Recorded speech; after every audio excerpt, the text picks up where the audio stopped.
Midlife crisis is like a perfect hero's narrative. You meet a character, you fall in love with them, they doubt themselves, they buy a Porsche, they fuck somebody half their age, and then they come out of it with a newfound love of who they were in the beginning, right? But I was 18 when I had my first existential crisis. That's a very different experience. Like, I can't afford a Porsche. They won't let me fuck somebody half my age. I mean, you wouldn't want to if they did, but it's nice to have options, you know? Anthony Junot is a hilariously real stand-up comedian and host of the Highbrow Drivel podcast. And for all you Londoners out there listening, Anthony is putting on a special encore at the Pleasance following a sold-out run at the Edinburgh Fringe. One day you're a student at a protest, and the next you're a 30-something middle manager who still doesn't know what you want to be when you grow up. The middle bit is a show about realising you've become an elder millennial. Check out the link in the description below for tickets. So basically, my plan is to try and exhaust you of all great conversation topics in the next 1 hour to 90 minutes so that I get the best interview for the whole time that you're here. All right. So, yeah, I'm going to try and screw over Constantine and be fine. So, hello everyone. Welcome to another episode of Chatter. Today I am here with Adam B. Coleman. Adam, welcome back to the show. Third time lucky. Yes, thank you. First time in person, so welcome to London, man. Yes. It's my second time in London, and now I know people who are here, like yourself, so I'm definitely curious to see what my experience is this time around. Yeah, it's one of those cities that there's so much going on that you kind of have to know people to know what's worth going to find. Mm-hmm. At least that's what I find. Like the more people I get to know here now, the more cool stuff that I get to see, but only because like someone heard about it from a friend and then they tell you, and then you end up some random place where like an arcade, like an old school arcade game place last night. It was really cool. Right. But I would never, like, I wouldn't even know to search for that, you know? You wouldn't know like where to start with like looking for things until you have that happen to you. But so today I want to try and avoid the midterms because this probably won't go out until Thursday. Okay. So unless you want to make any wild predictions. I mean, my prediction is that there's a red wave coming. That's basically it. Yeah, I think that's probably where we're at with it. It's like the amount of Democrats that I've seen unwilling to debate their opponents is insane. Yeah. Like, what on earth is going through their heads, man? Well, that's a great question. we can go in so many different directions. I think a big part of the problem with the Democrats is the level of hubris that they have. They're unwilling to examine what's going wrong, and when they're hemorrhaging voters, there's different states that are showing record registrations for Republicans. These people didn't just appear one day. Some of them are apolitical and now getting active, and some of them were former Democrats. And I think the Democrat Party has taken advantage of the independents, the people who are in the middle, the moderates, people like myself. And that's why I decided to leave, because there's just so many things that have become so progressive that they are basically deteriorating the party. And it's not a liberal party anymore. Socially, I would say, socially, it's not a liberal party. Politically, it depends on what level you look at it. You know, everybody always talks from the federal level. The federal level is much of the establishment politics. So yeah, I don't know. I don't know what's going to happen other than a red wave is coming. But will the Democrats do anything to change course afterwards? No. You don't think so? Like, you don't think that there's like democratic strategists, I don't know, people who are maybe like a little bit more old school, like Bill Maher, people of that generation, of that kind of sensibility, like classical liberals, who will see what happens after next week and just go, holy shit, we're fucked. Like, we need to do something. Or do you think they'll just double down on this, like, oh well, they're all just racists and bigots, and therefore they are wrong and we are not? I wonder, and I'm not on Capitol Hill, but I wonder if their strategists are younger. Because, like, for example, the Biden administration, they are going after TikTokers. They're doing like these weird things. He sat down with a quote unquote trans activist and announced in the public that he's for child mutilation. Like, and I'm just like, well, that's the nail in the coffin for the Democrats, because that's not a popular position whatsoever. Like, it sounds good in a progressive bubble around the Washington progressives and your staffers who are just coming out of college, and they all have this mindset that, oh yeah, let's affirm them by cutting them open. But for everyday people, the working class, the people who don't live within Manhattan or DC or even Los Angeles, they don't think this way. It is an unpopular view. And I wrote my article talking about this. This is part of the reason why, because I used to think that we had shared values as like baseline things that we said, hey, we don't cross this line.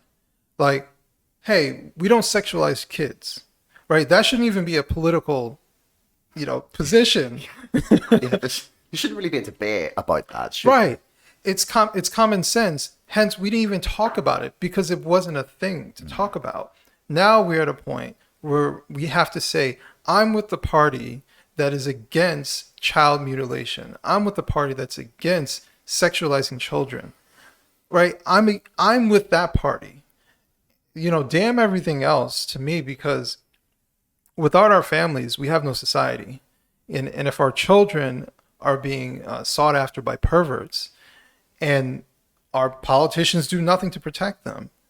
And then meanwhile, I'm looking at Florida, and Ron DeSantis is putting through legislation to say we need to review these books, right? Not saying you can't have any books, not saying you can't talk about race, not saying any of that stuff. It says we need to have a book review process where people are getting involved. There was a situation in Dearborn, Michigan, where those books were found in the library. The parents freaked out. The board said, okay, we'll set up a review where the parents get to say, hey, these books, they're not appropriate. And let's say the school board says, oh, there's some books that fell through the cracks. Okay, let's say they're telling the truth. Well, now that they have this process to prevent it from happening again in the future, so at least the parents know what's going on. And overwhelmingly, by the show of how many parents that came up, and I would add mostly men who showed up in Dearborn, Michigan, it is not a popular thing to do. So I'm just looking at all these different things, and I'm like, why would I continue to support this party that can't even get the basic right? Like the most basic of basic things, you do not harm children, right? You do not say that children have autonomy to do anything and everything that they want. For example, you don't get to leverage the court system against the parents for not affirming their kids based off of what they claim they feel. Yeah. Like, that doesn't make any sense. That seems highly illogical, and it seems wrong. And I'm not saying that the Democrats are behind this, but this is where our society is going. The Democrat Party is supporting this idea. Yeah. Well, Whether they're the ones driving it or whether they're the ones sort of just backing it up, they're still the ones saying, like, we are fine with this. We're fine with this. And that's disturbing to, like, an unbelievable amount of people. Right. But, like, this is what I don't get. Like, do they not understand that? Like, are they so trapped in that bubble that they just don't get that? And, like, because I see it here sometimes as well. Like, I was reading this thread last night about there was a video of the current leader of the opposition here, Keir Starmer. And it was someone asking him about, like, whether he believes that kids should have under 18 should have the right to, like, make those decisions about, like, hormone replacement therapy or, like, surgery. And he was like, well, I don't think so. Like, and I think the video was a little bit, and there was people being like, oh my God, this guy is awful. And I was just like, do you hear yourself? Mm-hmm. Like, I don't, And people just have seemed to have gone completely insane. You know what it is? Because they've separated, the way I kind of see it is, they separate someone who may be trans or going through something, whether it's trans or not, they're going through something as a child. And they feel that in order to feel better, the narrative is that in order to feel better, you must do these things. They see, well, they need to get better, and they ignore that they're still a child, right? So we're not having a discussion about a 25-year-old who wants to get a sex change. No. Live your life, do whatever you want, right? I hope it works out for you. We're talking about 15-year-olds, 13-year-olds, younger, who are getting put on puberty blockers, right? Irreversible. Can't have orgasms in the future as adults. They can't. Really? Is that a thing? Yes. Oh, yes. That is a thing. God. Kids, don't do it. Right. Imagine that. 'Cause the one thing that we all can do that can make us feel a little bit better, even if our lives are shitty, like they can't have orgasms, right? They can't reproduce. You know, you go down the list. Increasing cancer. Really? Yeah. All these different things that come from trying to transition them at a younger age, or just going through transition in general, but especially at a younger age. All these things that are irreversible. And we have a political party that is fully supporting it. And for me, it's like, if I understand that gender dysphoria is a thing, I have a friend. It's been around for a long time. Right. I have a friend, I'll use her as an example, who writes for me. She was dysphoric when she was younger, but her mom just said, she was like, you're beautiful in your own skin. She was going through a phase where hormones are changing, and she was just trying to get comfortable in her own skin. Imagine one day you have breasts and you don't feel correct. And then, yeah, over the next year or so, she felt good, you know, because she grew into it. And she even wrote about how, I'm glad this stuff wasn't around when I was a teenager, because people would be telling me, you need to transition because I don't feel fully comfortable in my body. And it's just like adding, you know, fuel to the flames, and it just makes it worse. And it's not extinguishing that feeling. It's amplifying it. And like the bit that really gets me, right, is it's like they're making this their main platform issue. Like this is like because I've seen it happen, right, where in politics the former like Conservative Party like election strategist, I mean, I'm sure he'll come back at some point, this guy called Linton Crosby, right? He's famous for this strategy called the dead cat strategy, right? And it's about basically trying to find like a wedge issue. And he's like, you throw a dead cat on the table, people won't talk about anything else. Right.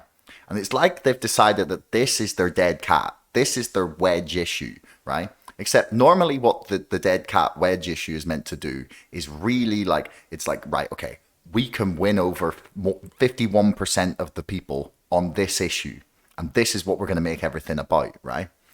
Except they've chosen this, and like it used to be like in the Brexit debate, a lot of people think it was like immigration, right? And they seem to have decided that their dead cat is like giving puberty blockers to kids. It's like, have you done the polling? Have you figured out that this is like that 50% of the country is behind you? Because like, I don't believe that that's the case. And we're witnessing the polls that are happening. Like the Republicans, even like, and the gerrymandering in some of the parts of America, right, means that there's some really, really strongly Republican areas that would maybe be majority, that would maybe have a majority of Democrats in the state, for example, but would end up going Republican because of the way the districts are like arranged. And normally that would mean that the Democrats were polling like 5 to 6 points ahead, but it would come out like a dead heat. Now the Republicans are like 5 to 10 points ahead in a lot of these places. Like the Democrats are going to get blown away. And then like in the midst of this cost of living like fucking problem, the inflation caused arguably by the policies of the Democrats, but you can go back 40 years of the roots of that. And like there's the war in Ukraine, there's people like struggling to feed their families, and they've chosen puberty blockers for kids as the issue of the day. Yeah. And see, all right, so there's two problems. The one problem is they've gone all in on social progressivism, all social progressive issues and solutions, right? So racism, okay, here's how we talk about it. So, for example, you'll notice that Joe Biden, of all people, by the way, Joe Biden, every situation that he talks about, he likes to add the line at the end, especially people of color. For every problem, it is bad, but especially for people of color. He does this specifically. He never talked like that before. Never. But he has staffers who are in his ear and say, make sure you mention people of color, right? You have all these different things that are happening within the Democrat Party, and they're listening to these socially progressive idiots, right? To tell them, oh, this is the new trendy thing. And you say this thing, and no one likes it. No one likes it. No one talks like that. And that's why I feel like you go outside and you talk to people, no one talks like this. That's why I look at Twitter and I laugh, because no one acts like you. No, like the people who follow me, genuinely are normal people, right? They're middle class, normal people. Why? Because I'm relatively middle class and I'm normal, right? I'm not hyperbolic. These progressives who just scour the internet, they are so loud. And people listen to Twitter, when people in media listen to Twitter, and then the media pundits listen to Twitter, like, and whatever Twitter says, this is what's happening. And the politicians listen to the media, and then they say, oh, we need to hire younger staffers. So they're hip to the game. What's going on? I know what we do. Let's bring some TikTokers in. Like, it does sound insane when you say it just sounds so idiotic and ridiculous. In a time where we may run out of diesel in the Northeast, the place where I live, in a matter of a month. Yeah, what'd they say? 25 days? Something like that. But yeah. We're depleting our oil supplies. That was already an issue before. So we have all these different things. Like you said, we have the war in Ukraine. We have economic issues. We have real problems, right? On top of that, we have the sexualization of kids within our schools that's being perpetrated by one particular group. You have all these things, and yet they're using these issues. Like you said, it's supposed to be like the dead cat issues, but now they're just using it as like a distraction. But it's like the worst distraction ever. Yeah. It's like, right, what they're doing is they've seen this fire in like a shed on a street, and they've gone, shit, they're going to blame us for this fire. Right, hang on. Let's set this house on fire. Right. It's like they're causing they're causing themselves to just be completely repulsive to anyone with any sort of sense. Like, I was talking about this the other day. It's like, you see, in 2016, like, I was a big Bernie Sanders fan. I would have happily voted for Hillary Clinton. And I have gone from that to thinking, holy shit, these people are completely insane and may never deserve my vote ever again. Like, and on like the left in America and the left in the UK. Yeah. It's not a US specific issue, but they've become so insane that I can't bring myself to vote for them, because it's not like they're like really extreme but are willing to entertain other ideas. It's like they're just, this is the way, and if you don't agree with us, you're a bigot and a racist. Right. I'm like, what on earth, man? Well, that's so the second part is they're elitists. Almost every article when I talk about the Democrats, I talk about these people are elitists. And when you're an elitist, you don't think what you're doing is wrong.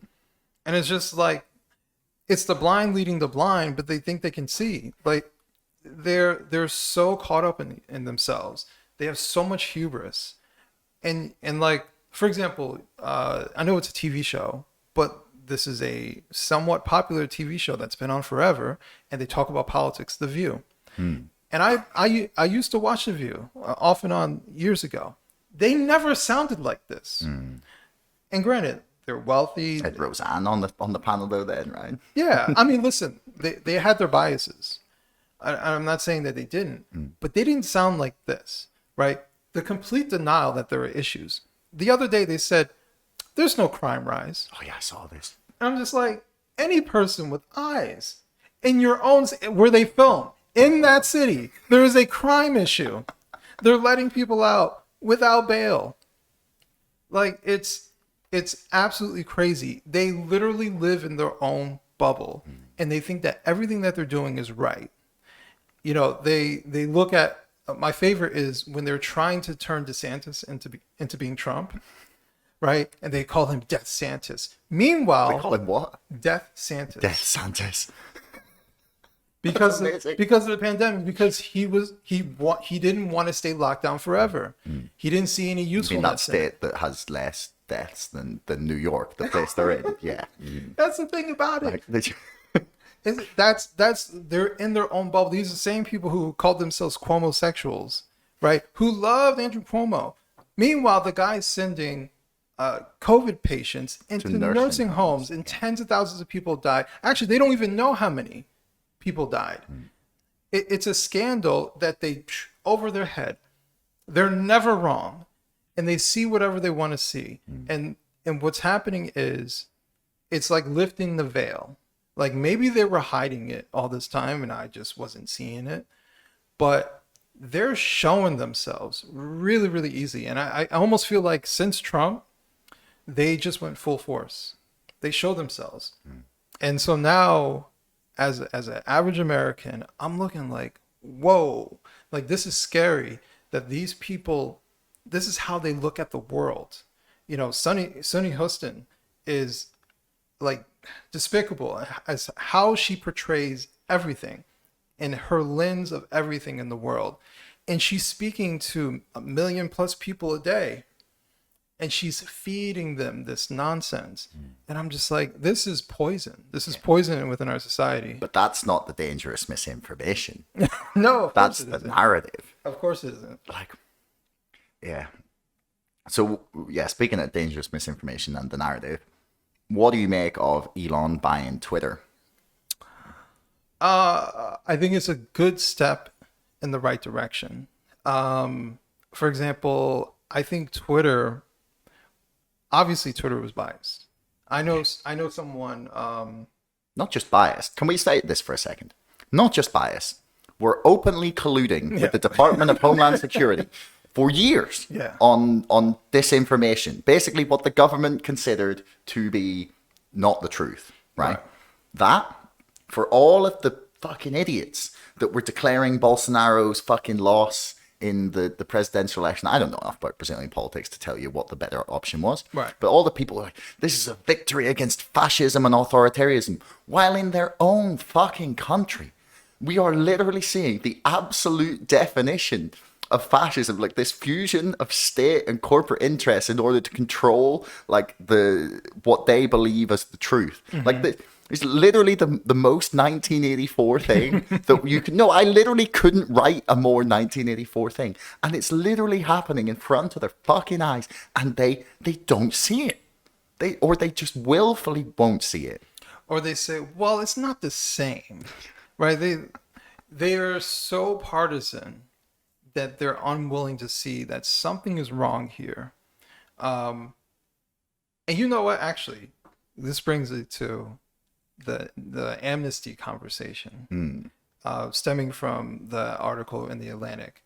And my view on it is, fuck your amnesty. Because you're the same people who tried to censor us, same people who tried to ban us, same people called us paranoid, white supremacists, you name it. They called Granny killers. Yeah. Right? They did all these different things. And for me, it's somewhat personal because they're the same people who had the death clock on CNN, right? To scare people to getting the vaccine, to get the booster. Are you going to need another booster? And someone close to me got their second booster, 2 weeks later died fighting a blood clot near their heart. And I tweeted that out the other day, and story after story after story of people who lost loved ones, just, I don't know, coincidentally, a week or so after. Yeah. People who got the vaccine, all of a sudden, I read one. By coincidence, their mother got a mammogram, no cancer. Got the vaccine, 2 weeks later, stage 3 cancer. Now, could it be a coincidence? Possibly. But let me tell you, I'm hearing stories of cancer diagnosis right when this is happening. Blood clots. We now Blood know. clots, I know for a fact, because my mom this is literally her fucking job. She works with Yeah. DVTs and that, and she said they're still getting big upticks, and they saw them and they did see them during COVID as well, and for me it seems like the thing is the spike protein, but then we go and give people massive uncontrolled doses of it in their body. Doesn't seem like it's a good idea. And then there was doctors who were being banned from Twitter for saying, I think you're going to see an uptick in autoimmune disorders, lots of respiratory viruses, people are going to be immunodeficient, you're going to see uptick in cancers. And there was doctors saying this and being told they were insane. Right. Is there a correlation? Don't know. Causation? Don't know. Does it look like the thing that they predicted has come to pass? Maybe you should give some credence to what they were saying 18 months ago. But the amnesty thing, I kind of disagree. I would be fine with an amnesty if they all put their hands up and apologized. That's the only, okay. That's where I would say, okay, because I am a Christian and I do think people should be allowed to apologize. I don't think, that's why I'm not for cancel culture. But to go from you guys are these crazy right-wing bigots who just want Granny to die to, hey, we just got caught up in the moment. How about amnesty? No, fuck your amnesty, because there was no apology. There's no even wide acknowledgement, right? So you can't apologize for something you haven't acknowledged. There is not even a wide acknowledgement. There's little bits and pieces. It was like, all right, well, I guess the vaccine didn't stop the spread. Yeah. That's as much as I've seen. We haven't seen much of anything after that. Yeah, but they're trying to retcon it as well. Be like, no, we never said that. Yeah. we never said that. That's what I'm saying. Fuck your amnesty, because they can't even come to the point of saying, you know what? We were wrong. Yeah. We were wrong. Sorry about that. And we shouldn't do this again. If there's another quote unquote COVID with the same amount of 99% death rate, survival rate, yeah. survival rate, that comes along, lockdowns do not work, and forcing people to get a vaccine for something that they have a higher chance of surviving, more so than the vaccine that they're taking. I don't think that's a good idea. And maybe we should be careful about that. Maybe we should give people the option to do so. And we haven't even talked about the women who's lost children. Yeah, honestly, that's the most tragic one for me, because it wasn't just we tell pregnant women not to have coffee. Yeah. Right? But that untested thing was fine. And then anyone that made comments about it's affecting my period, or any sort of side effect claimed from a result of it, then they were like, oh no, it's not happening. No, what are you talking about? Take it. Go on, please take it. Please take it. Carrie Johnson, the wife of the then Prime Minister, begging women to get it. Do you think they feel any remorse? Because you could have said, they could have just said, you know what, maybe on balance it's better to get it, but it's your decision. You've got a child inside you. Look after yourself and make the choice for yourself. Talk to your doctor, whatever. They didn't say that. They went, get it. Yeah. Get it. It was almost like they were getting a bonus from pharma, big pharma. Well, we haven't seen those contracts yet. Oh, we haven't. Have you seen the EU contract, the one that was given out? No. Oh, this is amazing. I'll put the video in the description below. It's a Romanian member of European Parliament, and he's just furious at the Pfizer CEO or one of the executives when they come in. He pulls out page after page of what they were given. It's just black. It's redacted. Oh, that's right. I didn't see it. And it's just seriously, transparency. That's transparency. What? I would love to fucking know what's in those fucking contracts.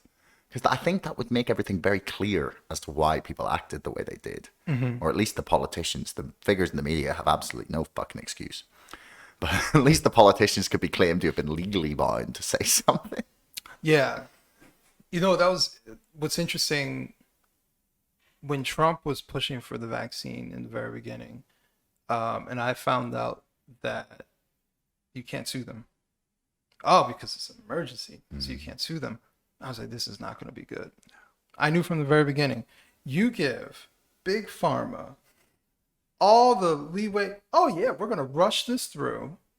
And just like they said, oh, we just did things at the speed of science.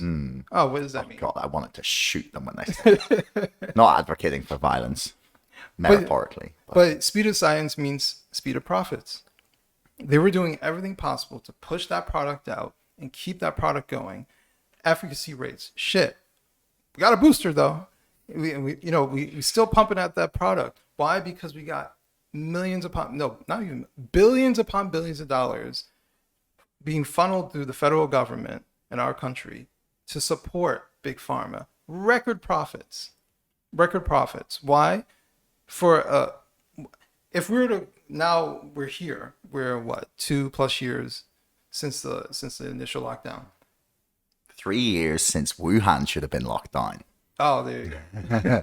This is like, everyone gets mad at their government, right? I see people being like, oh, why are the government mad about refugees in Britain? Because the Tories have killed more people than the refugees ever have, right? And they point to like the number of COVID deaths in the UK. And I mean, they never acknowledge the fact that you can't really show which ones were COVID deaths and which weren't, and just died with COVID. But anyway, everyone's ready to blame their government for not locking down fast enough. Nobody. And China went in to the Wuhan Institute of Virology in September 2019. September, 6 months before the lockdowns really hit like Western Europe and the developed world in earnest. And they went in, they fucking destroyed shit ton of documents, they cleared the place out. Like, they knew then.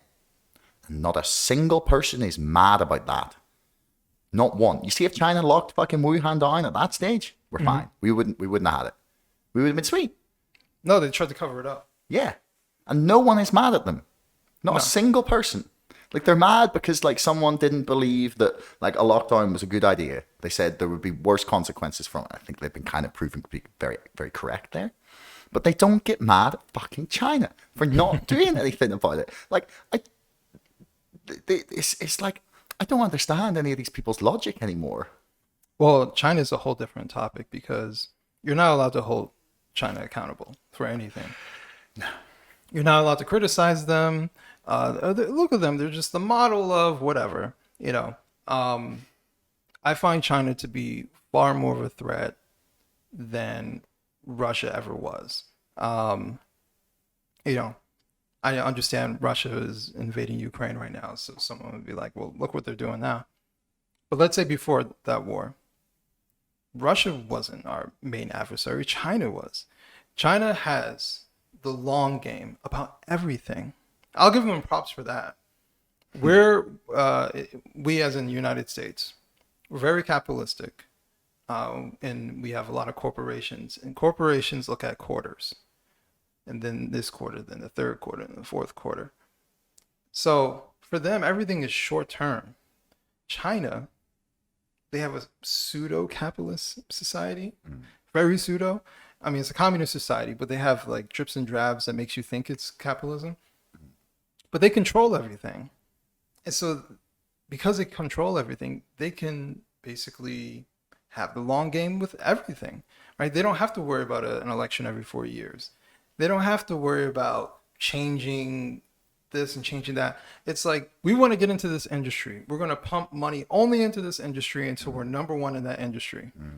And we're going to do that by taking your country's money and your country's intellectual property. They literally hack the United States corporations from a 9-to-5 job. Like, that is their job. I remember watching this one piece that says we can literally track basically 9 o'clock activity goes up, 5 p.m. activity goes down. Right? They see that they're constantly trying to hack, constantly trying to steal intellectual property. And when they're not doing that, we have idiot corporations that send their intellectual property over there. So Boeing is like, we need planes, manufactured at a cheap rate. 5 years later, hey, that plane looks very very familiar. Like, how did that happen? Oh, because China takes your stuff. You can't sue them. Wait, you're going to sue China? You know, even with how they do investments, you're not allowed to take money out. And yet, I don't understand how China don't get pulled by the World Trade Organization for state aid. Well, Because that's technically meant to be against World Trade Organization rules. Like, you're not meant to be able to like provide like artificial support to an industry without like some sort of agreement from the rest of all the other countries in the World Trade Organization. And yet that's literally China's entire economy. yeah. I've never, maybe I'm being really ignorant about how that's meant to work. But But what's the repercussion? yeah, we wouldn't be able to trade with China. Right. And that's the crazy part about it is China knows they could do whatever they want. Because, for example, we were talking about the pandemic and getting medical supplies. For the United States, China makes most of America's medical supplies. So we're going to be like F China and completely cut them off. Well, guess what? They got us by the balls for quite a while, unless we can quickly pop up whatever we need to pop up. But that's not something you do overnight. Same thing with all different types of other industries. And we're not even getting into minerals and all this other stuff that they're in control of. So, yeah, World Trade Organization is going to be like, you guys aren't doing this right. But you know what? The same thing goes for America. The United States does a lot of stuff that they're not supposed to do. Oh yeah, probably. And then and people are like, well. Yeah, like invade Iraq. Yeah, I was about to say, we invade countries all the time. And Libya, people are like, Somalia. You know you're bombing Somalia right now? oh, yeah. Like, the fuck's that about? Like, what are they? What, the pirates? Like, You know, they're the captain now. So I don't know. That's a whole other thing. I will say this, because I don't want to go all into Ukraine, but I will say the measurement of invasion being the end all be all to support something.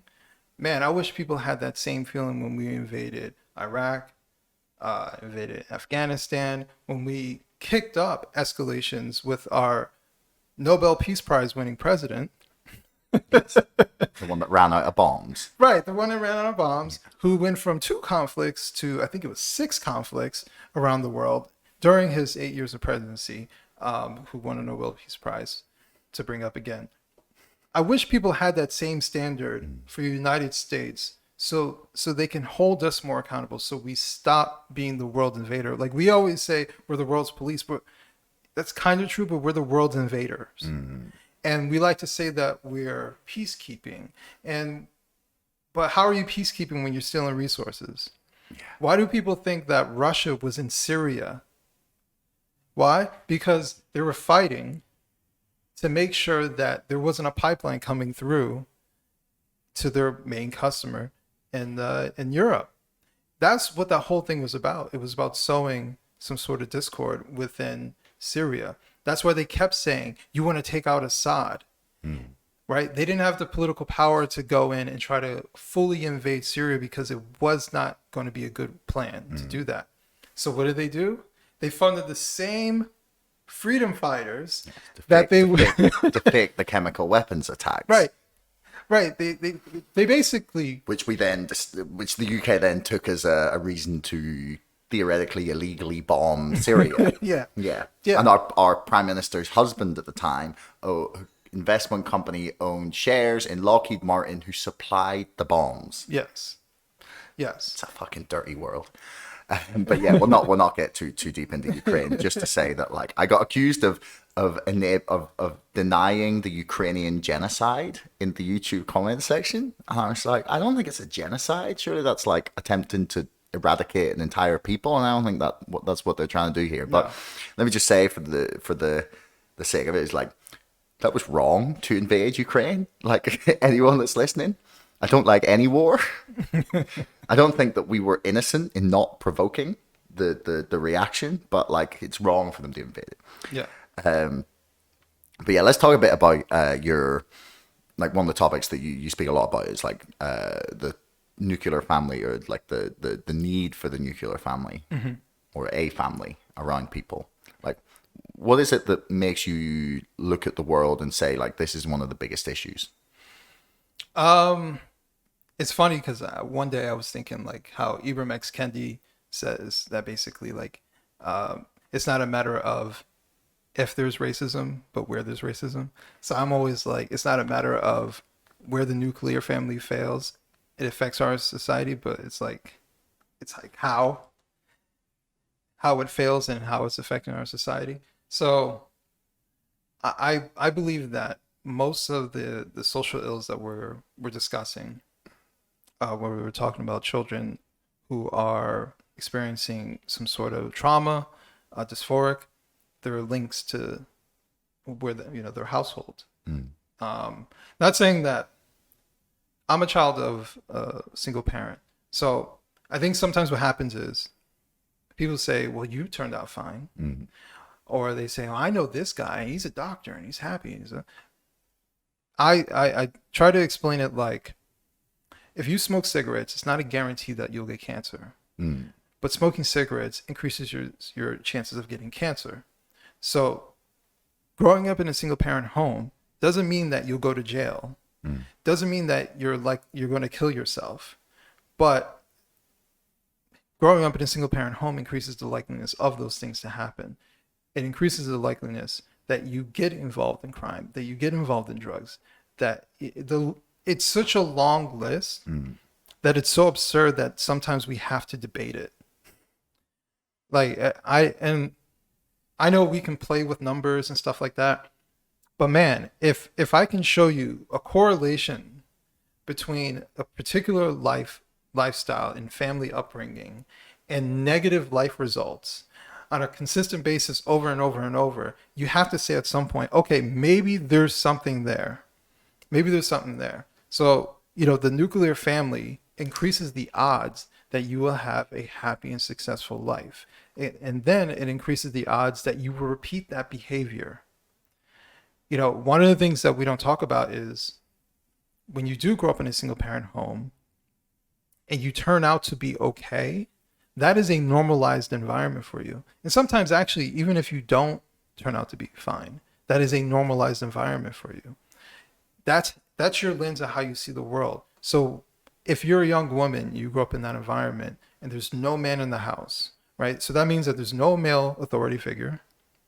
So you also have the first and most important man that you're supposed to depend on, you couldn't depend on, so he wasn't there. So now, how do you move about in life from there? Probably resentful of men. Probably don't expect much from men. Probably waiting for that man to let you down, which is why you feel like I have to do for myself in case, right? It is always that fear leading into relationships with other men. It is always that disrespect when it comes to male authority figures, right? I see it over and over. At what level is a different story. And the same goes for men. When you grow up in that household and you're surrounded by a female authority figure and there's no male authority figure, that is especially dangerous for men, because I try to explain to people, as a boy, you are energy, right? You're full of energy. And part of your upbringing is to teach you how to moderate your emotions. Yeah. Because if you don't, you can hurt people. Even if you're not trying, you can hurt people. That is why rough and tumble play is something that kids should experience, because it teaches them boundaries. The people who hurt other people, the people who would shoot into a crowd, the people who would do all types of insane activities don't respect people's boundaries. They don't even respect their own boundaries. They have no control over their emotions.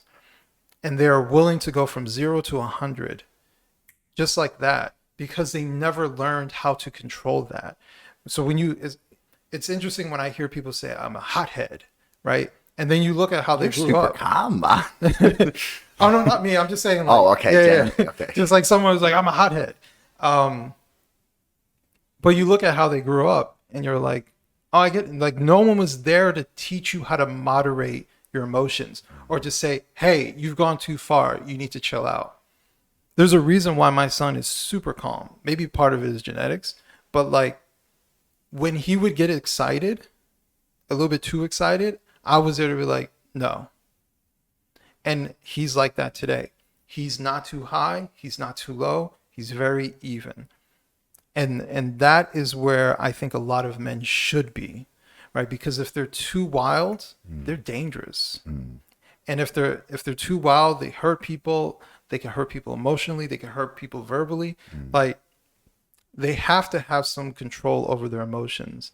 So I mean, we can go in all different directions as far as why a male father figure within the house is important. One last thing I will say, and I'm trying to talk about it more, the statistics around having a non-custodial figure living in the house or being exposed to children within the house. So let's say a stepfather coming into the house, and likeliness of that child experiencing sexual abuse or physical abuse is tremendously high. That's so, like what?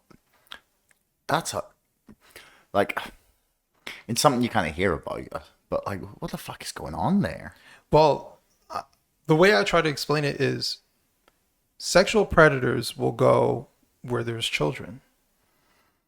And so when we have a society filled with single women, and those single women obviously want to have relationships, so that means that they have to find the guy who's willing to accept them with their children. And there's going to be predators in there. And I'll say this, I was doing a podcast. It was like 3 guys who were part of it. And I was explaining this very thing of what will happen.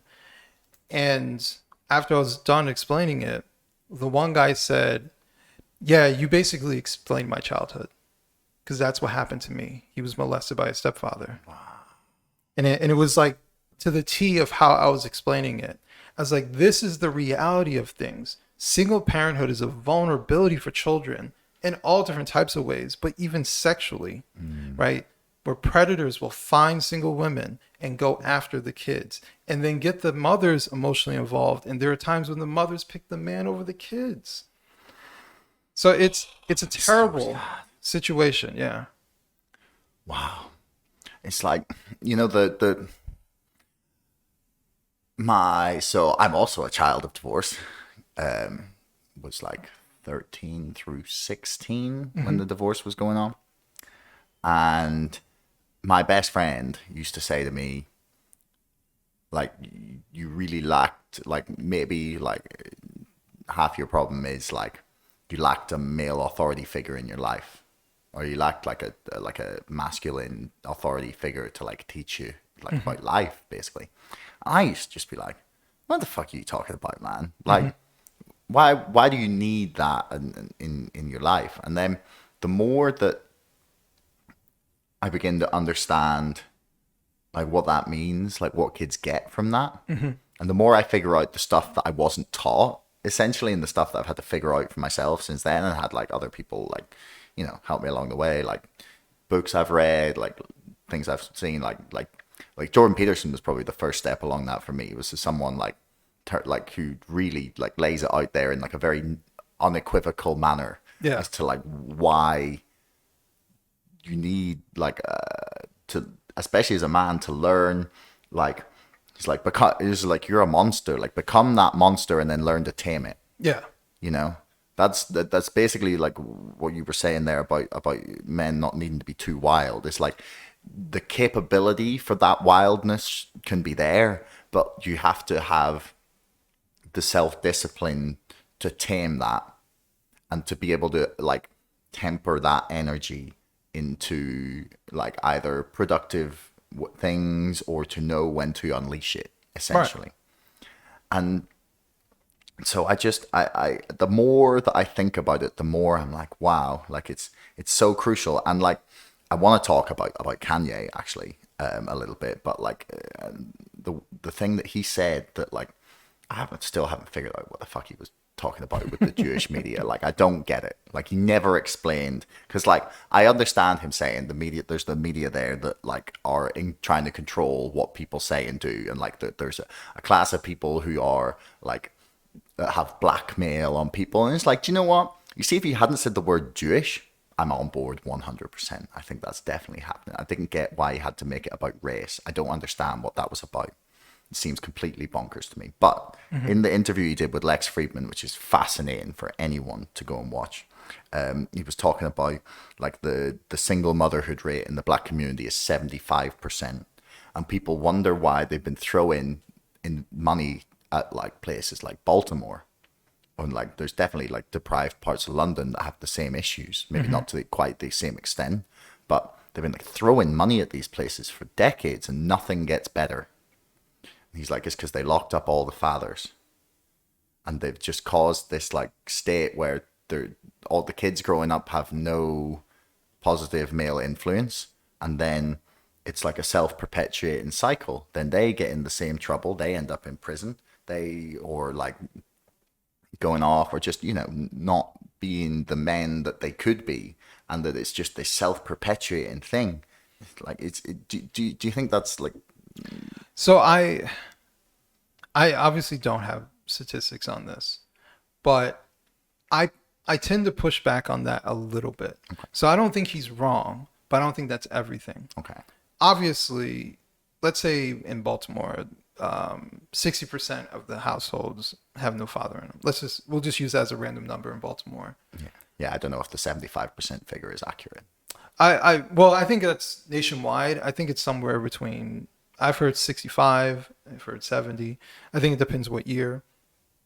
But we'll use a random number, more than half. And it's not just like a problem that's in the black community either. Like this is definitely a thing across, like, just I think he focuses on that just because obviously he feels like he's fighting for his people. Yeah, I understand that.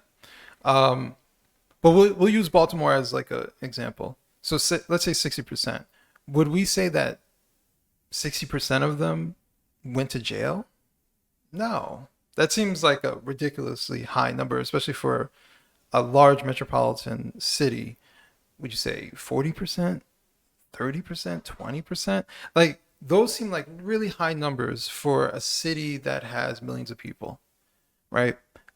Same thing with New York City, all these other places. So I know we have a lot of people in prison, but I will say that the majority of people in prison aren't black. And it's disproportionately high, but the majority aren't black. The majority are white. Why? Because it's a majority white society. That's the thing that makes the most sense.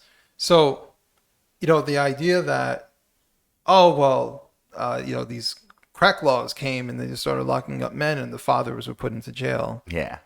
I mean, that's partially true. That's going to be true for anybody. Any guy who's a father who's breaking the law, gets caught, gets put in jail, he's no longer in the home. Doesn't matter what he looks like. But to insinuate that many black men were involved in illegal activities to be put into jail, and that's why nationwide 70% have no father, to me is absurd. Same thing with the narrative of the government came in and gave welfare. That's true. Like, I've talked to people, that's one of the things about talking about this. You get older people who are like, yeah, I was back there in the 70s and the 80s. They really did that. And I'm like, okay, I believe you. But that's not everything, right? So yes, that happened. What I think and what makes the most sense to me is that those things happen on some scale, but then culture changes and we normalize things that happen within any culture. So the vision of men being important when the government comes in, they don't have to come into every black household. All they have to do is have a culture that normalizes it, that says, well, my mom was able to make it without my father. And then that's That's literally it. And then we just repeat the things that we grow up with. And some people deviate from it, but a lot of people don't, because we normalize what we went through as children.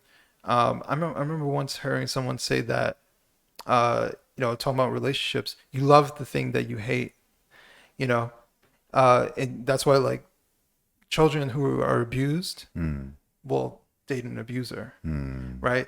It's a weird kind of dynamic, but you end up normalizing things. You feel that this is how it always is. Men aren't there. Men are abusive. Men aren't trustworthy. Men are this. And so, yeah, you grow up in that environment, and that becomes part of the culture. And so that's why I'm always referencing culture, and not so much the government's involvement and all this other stuff. The government can try to do certain things. I always go back to Jim Crow laws, despite obviously divisive laws where they were trying to oppress one particular side. I would argue and say it was oppressive to both sides to separate a society, right? Coloreds against whites. I think that's oppressive to everybody, but obviously it was targeted towards black people. Yet the families were intact. Yet there were definitely moments where black people were succeeding, even though they were separated in society. So you can bring up Harlem Renaissance. You could bring up all these different areas. Was it the Black Wall Street? You can go on. Despite the government trying to do things. Motown, music industry. Right. You have all of these examples, right? And I'm not saying things were rosy, obviously not. But what I'm saying is that despite what the government was trying to do, people found ways around it. And so, yeah, the government threw some money at people and they took it. But that's not the end all be all. You can change culture or let it change you. And so you can move forward and say, maybe this isn't everything. Maybe the whole idea that government welfare programs changed everything and there's nothing anybody can ever do about it. People come out of poverty all the time. People come out of welfare all the time. A lot of it is choice. A lot of it is what's normal. It's what they grew around. Their grandma was on welfare. Mom's on welfare. I'm on welfare. This is how you got to do it. I've talked to teachers. I was actually talking to a teacher a month ago. He said where he was teaching at, the kids would tell you how many kids they needed to have X amount of dollars. They knew that to a T. What, the kids knew that? The kids knew that he like was teaching. What kind of age are you talking? We're talking about early teens. Jesus. Early teens. They knew that if I have 2 babies, I'll get X amount of dollars from the government, then I'll be able to get these cars. They knew that. Why? Because that's their environment. That's their culture that they're around. That's normal to them. That's insane. And see, for someone like yourself, you're like, no, like, obviously, yeah, that may be true, but you'll make way more money working a little bit harder. Well, yeah. Right. Why? Because that's normal to you, right? That's a more broader, normal worldview. For them, this is their worldview. This is what they grew up around. That is the shift in culture that I'm talking about. So I guess what I'm ultimately getting at is Kanye's not wrong, but he's not fully correct. He's telling part of the story. That part shifted the culture, but people have choices and people can change the culture. And so what I'm trying to do is change the culture, which is why oftentimes I don't say black people, I say black culture, because you can change culture and people can change.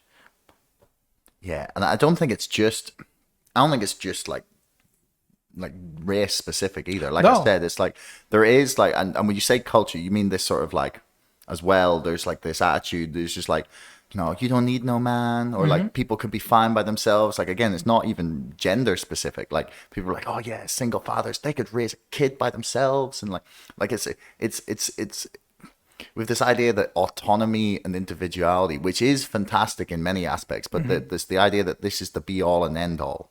And like I was listening to Just Pearly Things, there was a clip come up on YouTube. I clicked it, and they were talking about like the rate of people who become, especially women, who are like unhappy when they're over 40, single and childless.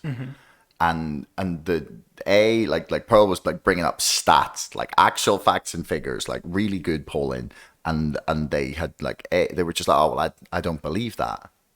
And they were like, oh, you know, you can be happy with like your friends, and like when you get to 65, you retire, you've no kids, no like partner. You know, they were like, oh, you know, you can still have your friends, and you have like maybe nieces, nephews, brothers, sisters, and stuff. And like, I often wonder, is just like, have you not felt the joy of feeling like totally connected to someone? Yeah. No, but like really, because like Yeah. you know, I don't have a girlfriend at the minute, but I still remember like the way back when, like but like the absolute like happiness that can come from like from that sort of thing. Yeah. And like I don't get how people can try and deny that like humans can like are like quite often like much happier in pairs or groups rather than just as individuals. Yeah, absolutely. And I think there's a difference between moments of happiness and feeling fulfilled. Well, yeah. Yeah. And I think what Pearlie's talking about is a sense of fulfillment. Like you ask most mothers, obviously there are bad mothers out there, but most mothers will say having a children was the best thing that ever happened to them. It was very fulfilling to do, to raise a child, right? It made them happy. And then to watch them grow up, and then for them to have grandkids, you know, to take care of their kids. This is a fulfilling aspect of human nature. Like it's literally the function of DNA to Right. want to replicate. Like it is in our like is literally in us down to the most microscopic code that has created the entirety of life is the desire to recreate itself. Right. Right, exactly. And I think this is one of those areas where feminism is ruining our society. When you have, actually, I'll go as far as saying, I think feminism hates women because they tell them to be everything but women. They say, in order for you to have success, you have to be like those men, compete with men, right? But being feminine, that's weak. Now imagine if some dude said that. You know, you gotta be like me if you want to be good. Sexist. It would be sexist, Yeah. right? And that's why I think feminism doesn't like women. It doesn't like anything natural about women. It literally wants them to become flawed men, you know, imperfect men. Like it just, and they're not happy being that way. So I started seeing things as what's natural, what's not natural. You know, for me, I struggled with feeling masculine and feeling like other men because, you know, I go and say growing up without my father, but I think there's something about when I finally just said, what feels natural?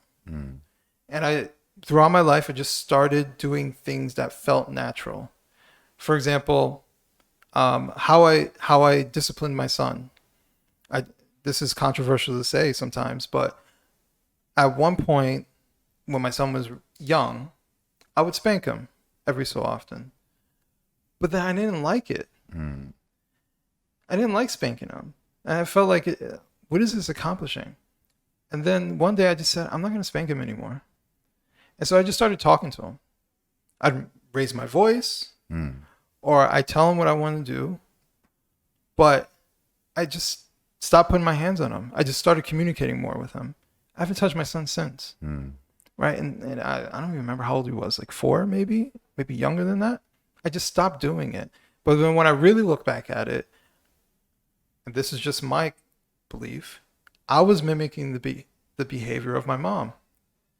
My mom, who is a woman who is generally weaker and doesn't know how to moderate the behavior of the children like a man can, right? We do it differently.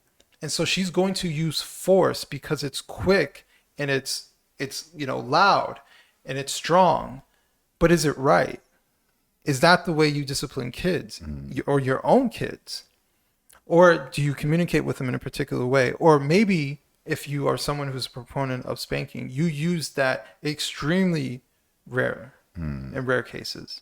And I've seen parents who go from 0 to 100 and just start hitting their kids. And that bothers me. That bothers me a lot. And so I think that there are things, to get back into what I was originally saying, there are things that are natural. And I think for a lot of men, when it comes to disciplining their kids, what feels natural isn't to discipline their kids like a single mom would. Yeah.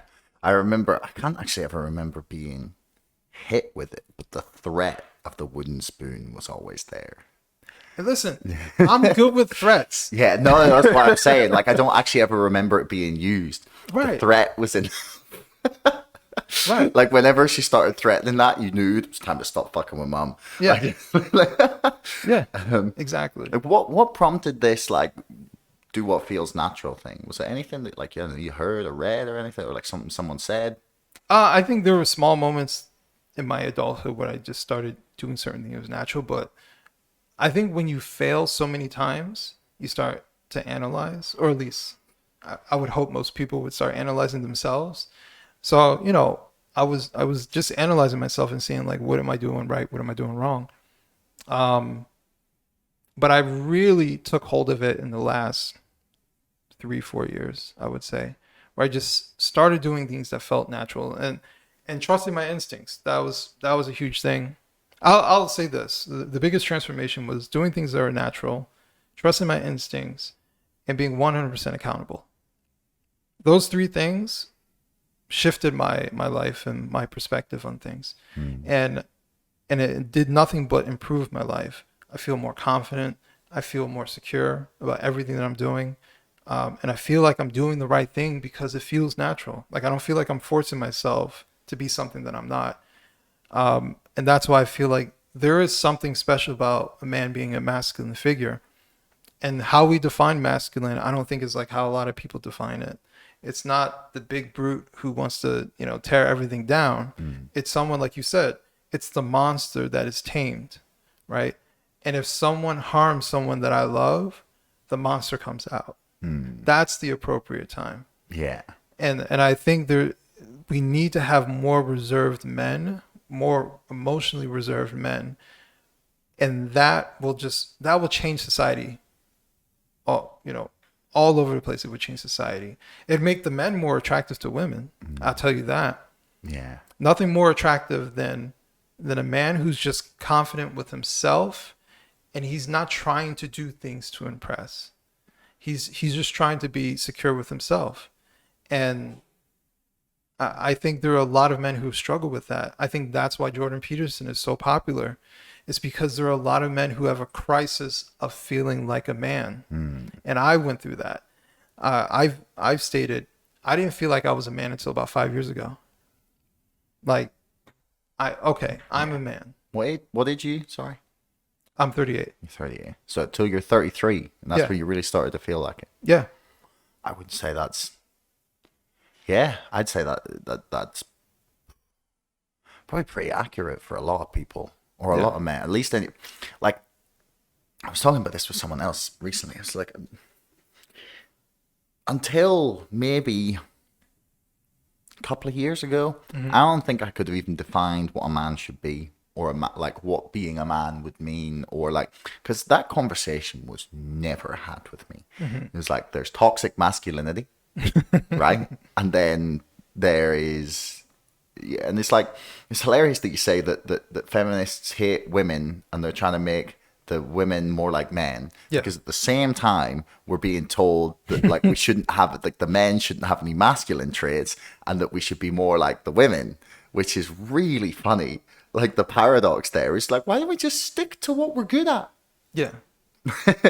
And it's what you said about like analyzing yourself, I think is something a lot of people could learn a lot from, because, like, yeah, until I started sitting down, I mean, like, when I mean analyze, I don't mean like just sit on the bus and, oh, I did something wrong. I mean, like, actually sit down and like I find that the best way to get loose thoughts is to write, like, think about it and like really write it down, like a version of like the self-authoring or the future authoring program, that Pearson runs, and like really write about, because that I find the best way to think through things in a lot of times. and really write about it. And then you can reflect on where you've been and really articulate where you want to go. And I find that have been the most useful thing to me, at least, in figuring myself out. But do you know what was funny when you said the analyze thing? The first thing that I was like, no, it's not my fault. It's capitalism. But like, that's like, maybe this is it. Maybe people are so like that they're unwilling to analyze themselves, and therefore it's capitalism, or it's imperialism, or it's the patriarchy, or it's the fascists in government, or like, like, maybe that's it. Maybe if we all just analyzed ourselves, we'd stop blaming these massive overarching structures that we have no hope of changing. Yeah, I mean, I see it like this. I used to know someone who would make complaints about the opposite sex. She would say like, she talking about the boyfriends that didn't work out and all this other stuff. And I used to think to myself, yeah, but there's a common denominator. Like, it's you. So maybe you're a great person, but you have a terrible picker. Right? But that's you who are picking these guys. So maybe it's not men are all men. Since you had 7 bad relationships, now all men are terrible. Or maybe you just pick terrible men. There are terrible men out there. There's terrible women out there. And you're picking them. And so, yeah, sometimes you have to be introspective. I've been introspective, sometimes unhealthily, because, suffering from depression, you pick at yourself and you overanalyze yourself and you look at your flaws. But if you do it in a healthy way, then you kind of figure out, all right, well, these are my flaws, so this is what I need to change. Or be aware, like, all right, when this happens, I get like this. Like, I remember in relationships, I would get clingy. And I was like, and then a girl would run and I'd be like, oh, I did that thing. Yeah. I need to stop doing that. And so I just became more aware that I was being clingy, and I just stopped doing that. When you become the man that a lot of women say that they want, buy the flowers, take them out somewhere nice, they reject you. So I was doing stuff like that. And then like, I was like, how come it's not working? So then I started looking at myself, like, why isn't it working? Then I started asking female friends, why isn't this working? They're like, yeah, don't do that. They're like, why? Oh, it puts a lot of pressure on her. And I'm like, oh, I didn't even think about that. So otherwise I would just keep doing the same thing and hoping that girls like it. And I had to be introspective and just even ask myself the question, like, am I doing something wrong? Or be curious enough to ask other people, like, hey, I'm doing X, Y, and Z. I'm thinking it's supposed to be right, but I'm getting a negative outcome. What's going on? And you tell me like, oh yeah, that's not the right thing to do. Like, all these steps means that you have some humility.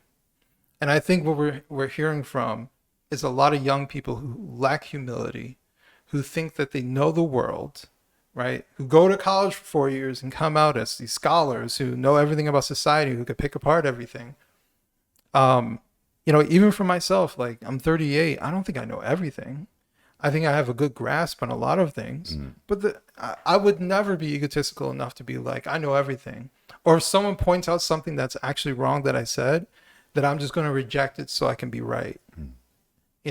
Like, oh, okay, I didn't know that. Thanks for telling me. People send me DMs and, send me stuff and like fill in the blanks for me. I'm like, oh, that's something I didn't even think about. That's life. Life is about learning. And we have so many people who think that this is where I'm at and that's it. I'm willing to change, and they're stuck there. And then they're wondering, why am I getting these negative outcomes? Because you're not humble enough to change. Yeah.